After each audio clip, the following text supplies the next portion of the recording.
welcome back to the Undeserving Podcast, where two amateur Christians try to talk about the Bible and theology and interpret stuff very amateurishly.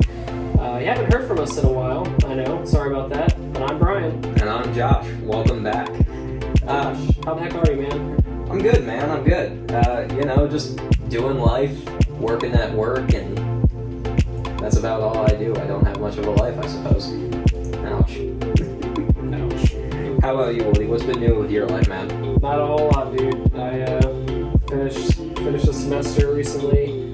Been trying to relax when I can. Been trying to honor the Lord with my body a little more. I feel that, man. I feel that. But also failing miserably because I just had a huge buffalo chicken wrap. Oh, but dude, it was so good. It was very good. Shout out to the grill. Dude, I'm with you, though. I mean, I've been working out more, too, and I'm still down pounds, but, you know what? I'm going to say it's okay. That was my cheat meal. I deserved it. I earned it.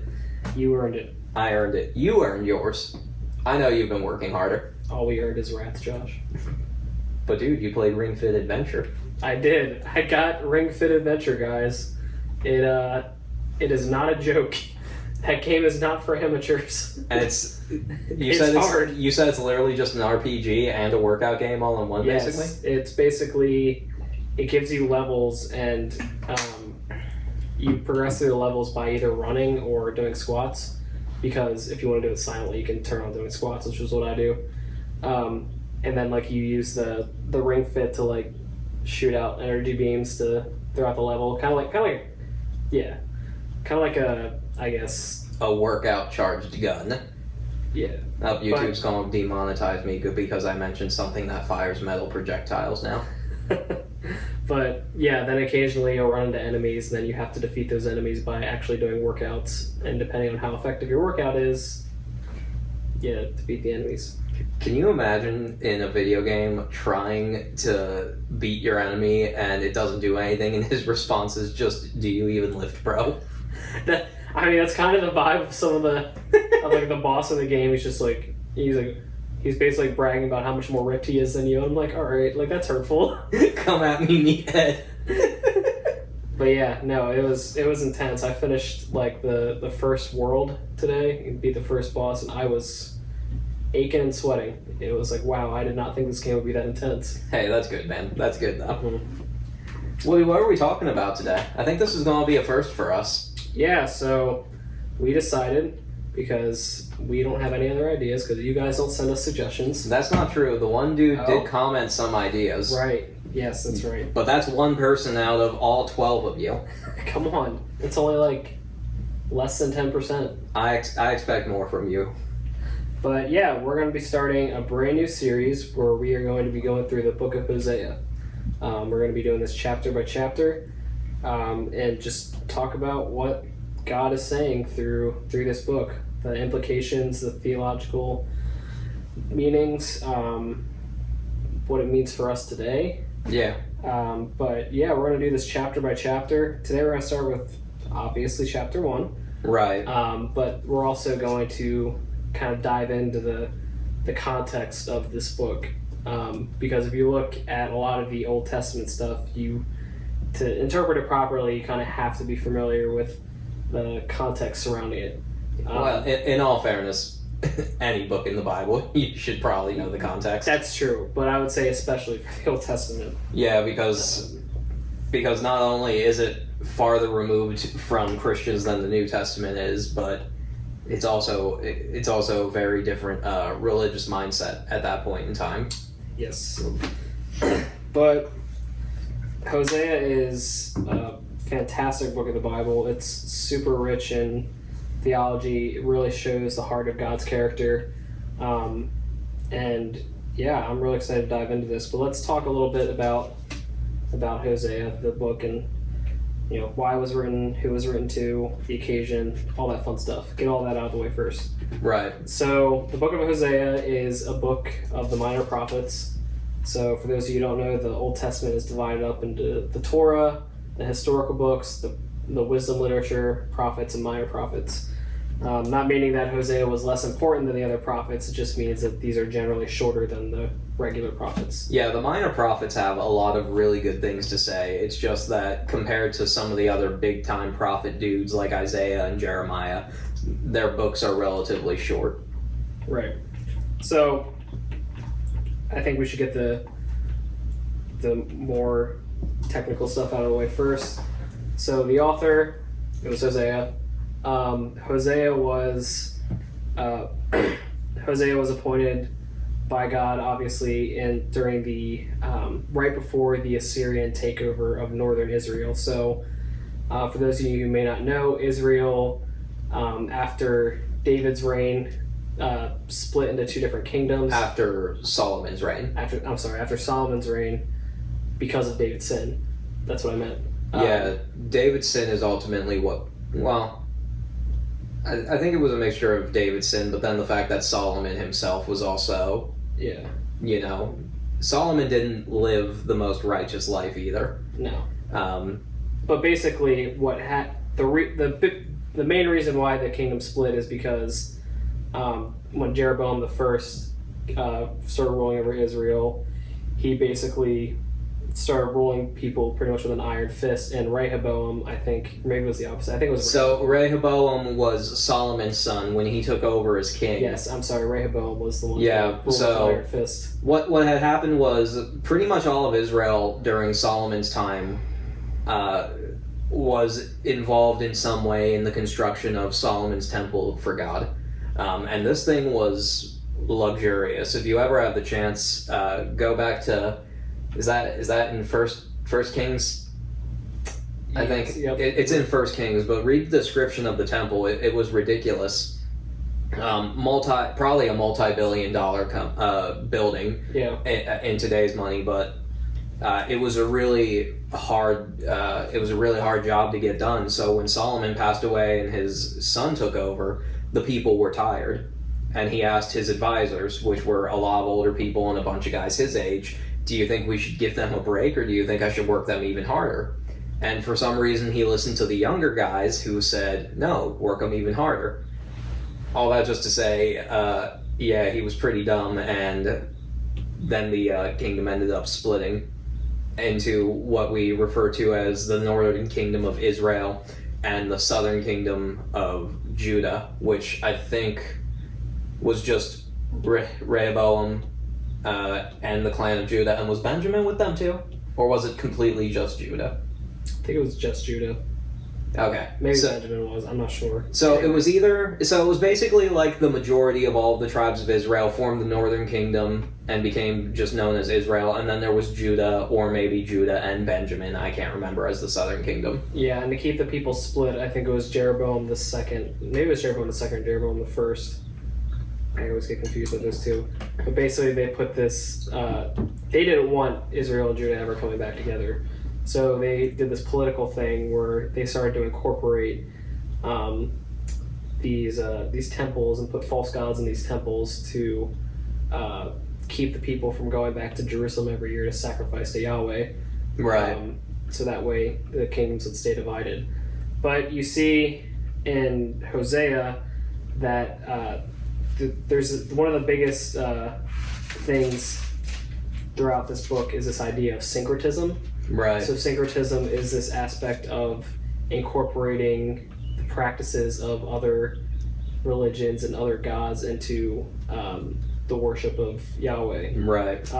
So people were in northern Israel, especially, like they were adopting the pagan practices of worshiping Baal into worshiping God. Right. So obviously God wasn't okay with this, and this was causing all kinds of different problems within Israel. And mind you, this is something that happened over the course of a couple hundred years. God was very patient with Israel and with Judah, and gave them both hundreds of years and sent many, many prophets to try and turn them away from the sins they were committing. Yeah. And what we're seeing in the book of Hosea is God, he's kind of close to the time that Assyria actually comes and takes over Israel, I think. I think he's one of the last prophets that gets sent. Yeah, he is. But yeah, so that's pretty much the background of it. But yeah, Israel was in a state of northern Israel was in a state of social and political decline. Because they had nothing but evil kings. Yes. Unlike Judah, who had mostly evil kings, but every now and then a good one came in. Yeah, and this the literary style of this book is very interesting too, because it's mostly in poetry, but it also breaks it up into narrative as well. Right. So this has actually created a lot of problems for scholars to interpret this passage, because it's just not really like any kind of literature we have today. Yeah. What else is interesting about it too is it's poetry, and I was listening to a dude talk about it, just to help me get into to learn a little bit more about it so we could speak about it. But even though it's in poetry, the way it's written out is also very much in like a form of like a legal complaint against someone. So it's almost as though Hosea is saying, hey, here's the word of the Lord, and it's the Lord almost bringing up like a legal case against Israel. Yeah. And there's also some really cool themes in Hosea. So, cool. However you want to describe that. So really groovy, man. Yeah, really groovy. Not for Israel wasn't cool. It's more. But anyway, so. I mean, not for them, but at the same time, yeah, for them. But yeah, so the central theme of this book is the idea that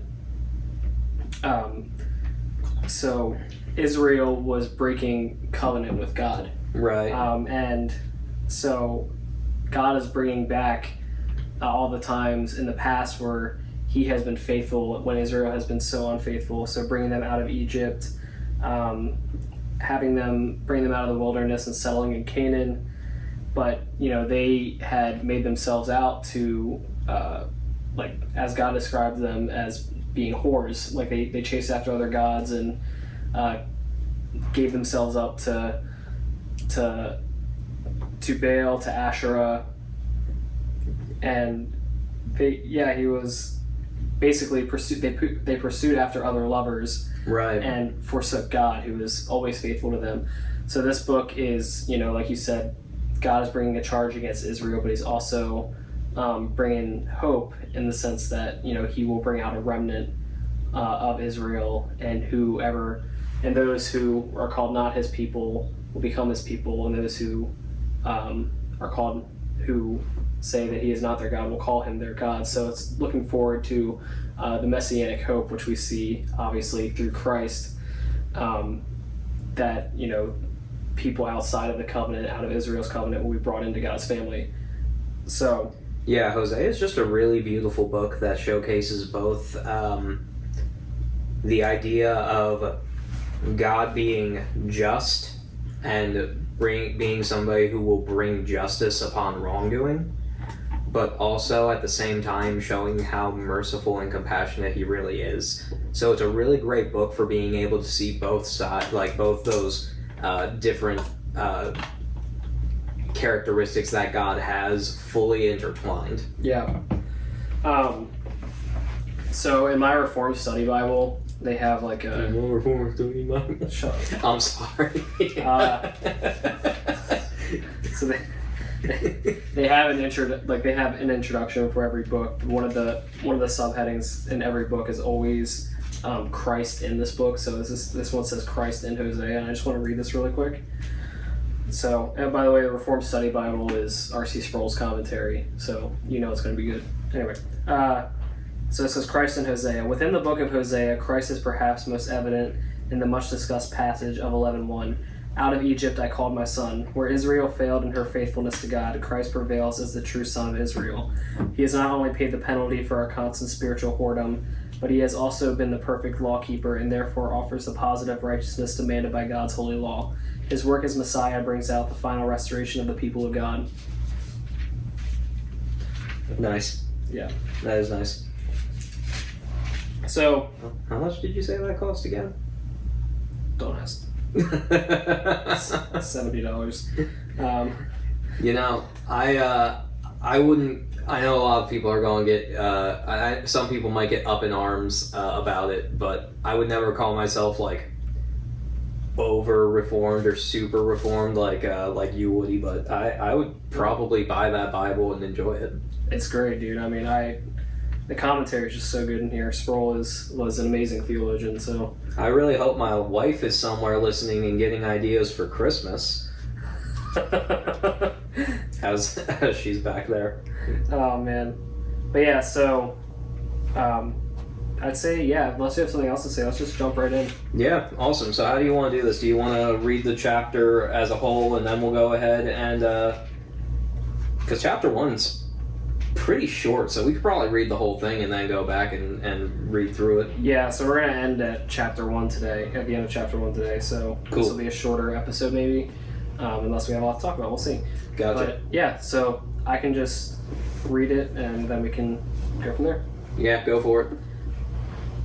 Hosea 1. The word of the Lord that came to Hosea, the son of Beri, in the days of Uzziah, Jotham, Ahaz, Hezekiah, and Hezekiah, kings of Judah, and in the days of Jeroboam, the son of Joash, king of Israel. When the Lord first spoke through Hosea, the Lord said to Hosea, Go take to yourself a wife of whoredom and have children of whoredom, for the land commits great whoredom by forsaking the Lord. So I went and took Gomer, the daughter of Diblaim, and she conceived and bore him a son. And the Lord said to him, Call his name Jezreel, for in just a while I will punish the house of Jehu for the blood of Jezreel, and I will put an end to the kingdom of the house of Israel. And on that day I will break the bow of Israel in the valley of Jezreel. She conceived again and bore a daughter, and the Lord said to him, Call her name No Mercy, for I will no more have mercy on the house of Israel, to forgive them at all. But I will have mercy on the house of Judah, and I will save them by the Lord their God. I will not save them by bow, or by sword, or by war, or by horses, or by horsemen. When she had weaned No Mercy, she conceived and bore a son, and the Lord said, Call his name Not My People, for you are not my people, and I am not your God. Yet the number of the children of Israel shall be like the sand of the sea, which cannot be measured or numbered. And in the place where it was said to them, You are not my people, it shall be said to them, Children of the living God.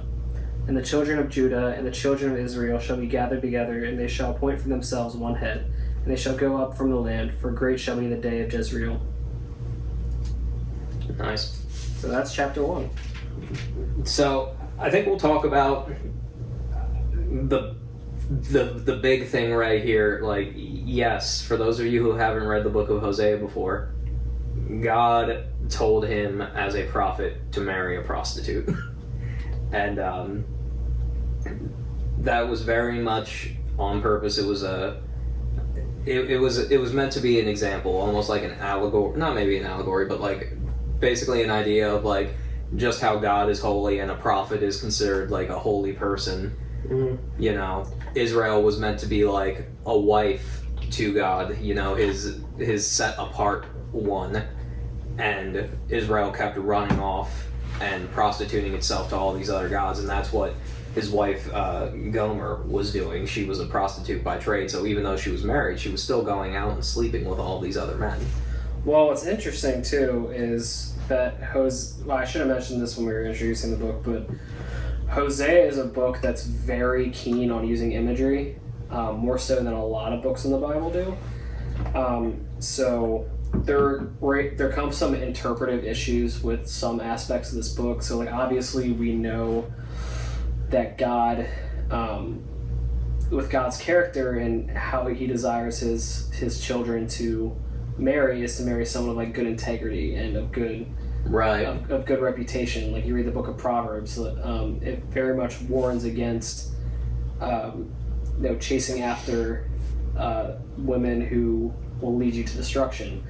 So there raises some interpretive issues here. It's like, well, why would God tell Hosea to marry Gomer? So some of the things that people have speculated is maybe Gomer was perhaps not a prostitute when Hosea married her, but fell into that occupation. Right. Or perhaps because there was it was very cultural in this day too, unfortunately, was that with the result of the Baal and the Asherah coming into Israel, it became very accustomed for them to start incorporating like drunken orgies and sexual rituals to their sacrifices and festivals. So this it wasn't uncommon to have like temple prostitutes either. Right. So this was very common in that day. So whether or not that's the case, it's very clear. Like God used this as a means to reflect the imagery of how Israel is to him in their covenant, that he is a God who is completely faithful always, and he chases her down, and yet she keeps chasing after other gods. She keeps chasing after other lovers, as we'll see in chapter 2. Right. So yeah, that is very interesting. What's also interesting too is that so in the first verse, when he talks about like when this is taking place, he mentions the 4 kings of Judah: Ahaz, Hezekiah, Uzziah, and Jotham.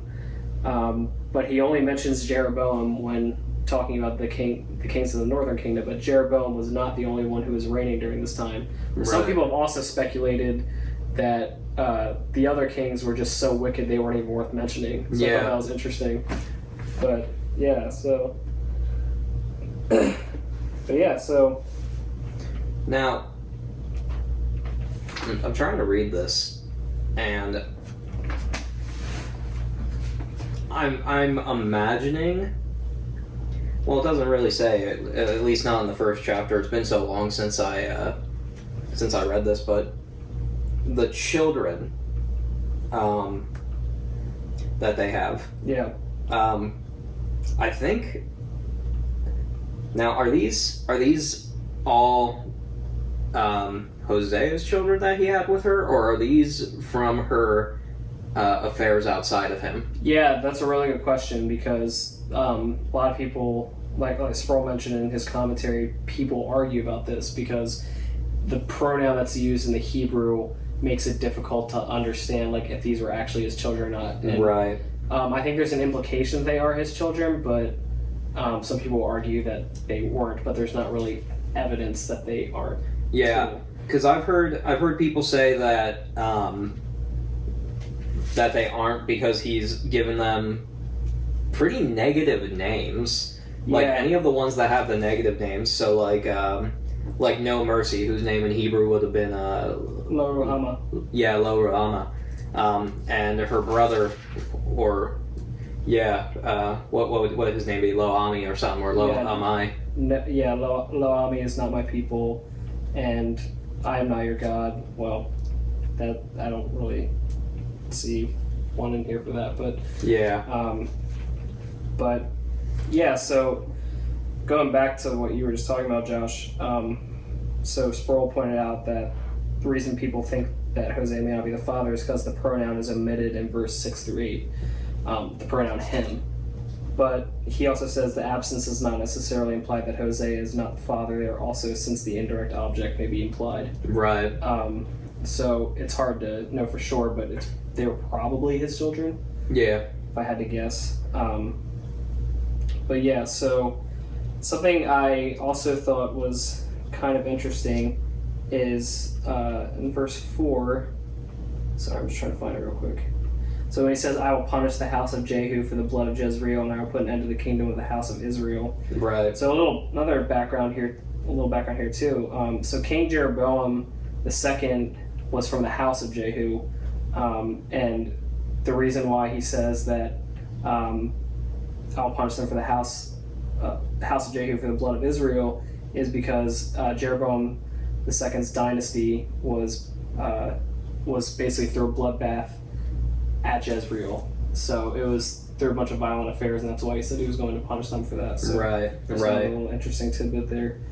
But yeah, so I think what we should really tackle here now is the children's names, right?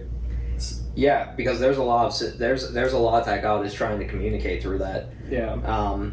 So I guess we'll start with the young one, or with the daughter, Lo Ruhama. Yeah, which I think that kind of signifies like God withdrawing His compassion, the imminent threat of like God withdrawing His compassion that He has shown to Israel despite their covenant unfaithfulness. Right. So I think moving down to not my people, lo me, it kind of signifies that God is canceling the ancient covenantal formula, and He's kind of starting to declare that their covenant is no longer in effect because of Israel's wickedness. So, and I'm not your God. It's pretty self-explanatory. Yeah. But what's interesting here, and this is going to be talked about more in the second chapter, but you would think that reading these names kind of denotes a negative connotation, and it does, but also it's like a prominent theme throughout Hosea is this idea of like a role reversal. So God is going to use these names to signify like a turning of what we were talking about earlier, that that God will bring into the people who are not called as people and people who do not acknowledge him as their God into his covenant family, Right. Pointing towards the new covenant with Christ. So, well, I think it's even just the idea of like I guess Hosea almost acting as like do I want to say stand-in, or like he himself as like a symbol, because as I've explained, like as a prophet, like people see him as holy. So can you imagine in his day, like him and Gomer go out with the kids are acting up, and you see the man who represents God with his wife, who is supposed to be like a picture of Israel, yelling at his children, hey, no mercy, you are not my people, calm yourselves down. Like, the people back then probably would have been like laughing or snickering about, but at the same time, like looking at it, it's like it's like it's I think it's supposed to be almost symbolic in that way, that the man who represents God is like saying that like these may be my children, these may be from my covenant with my wife, but I will have no mercy. I will not have them be my children. So I think it was even just in that simplest way, just to be like a subtle reminder to the people. Yeah. No, I agree. I think that kind of leads us into the last paragraph here. And wow, yeah, there's really not a whole lot to talk about in chapter 1 either. Well, it's a short chapter too. Yeah, but it leads really good in chapter 2. So like we kind of, us talking about chapter 1, we're still pulling from chapter 2 here. Mm-hmm. But yeah, so like I think chapter 10, verse 10 through 12 kind of just hones in on that reversal of those names. Right. So, he says that that the number of the children of Israel will be like the sand of the sea. So this is a clear reference and reminder to what God promised to Abraham, is that like his descendants will be as the number of the sand of the sea. But God isn't just talking about the nation of Israel, he's also talking about the children of the promise, right, who are not just Israel but are also Gentiles. Right. Right. So again, it's very much pointing forth to the day where Christ will come and he will make things right and gather all nations to himself. Yeah, because Abraham's covenant didn't just like promise him numerous descendants, but the other big part a lot of people leave out of that is he said to Abraham, you'll have numerous descendants and they will be, a blessing onto other nations. Yeah. Yeah, that's what Israel was always supposed to be. They were supposed to be a kind of like a light to the rest of the nations to show people Yahweh's glory. But yeah, I think it makes it very clear, like Paul says that, not all who are called, not all of Israel, not everyone in Israel is the true Israel. Right. So it's not that the church has replaced Israel as a nation, but we were grafted into God's family and we are partakers of that promise now. Right. So, so I think there's two really good parts of this commentary I'd like to read regarding verse 10. So when he says, like under the subheading, you are not my people, he says the promise of restoration to these people is fulfilled at least in part when remnants of the north are later joined with the south during the reign of Hezekiah. The New Testament applies this promise to the church, the true Israel, composed of both Jews and Gentiles. For the apostles, the remnant of ethnic Israel was evidently a model for the remnant of the nations. What applied to the former applied to the latter. And then when he talks about the children of the living God, he says the unique expression suggests the kind of intimate relationship God desires with Israel, one in which God gives life as opposed to the lifeless relationship Israel has with Baal. Dead idols are contrasted with the living God. The living relationship is now provided in Jesus Christ. So I think what we very clearly see here is that Israel is very much deceived in the fact that they think that going to these false gods like Baal, who was considered to be like the god of rain, I think. I think he was. Yeah, I think he was a storm god. And yeah, the storm god. So they were relying on Baal to bring them good harvest, what have you.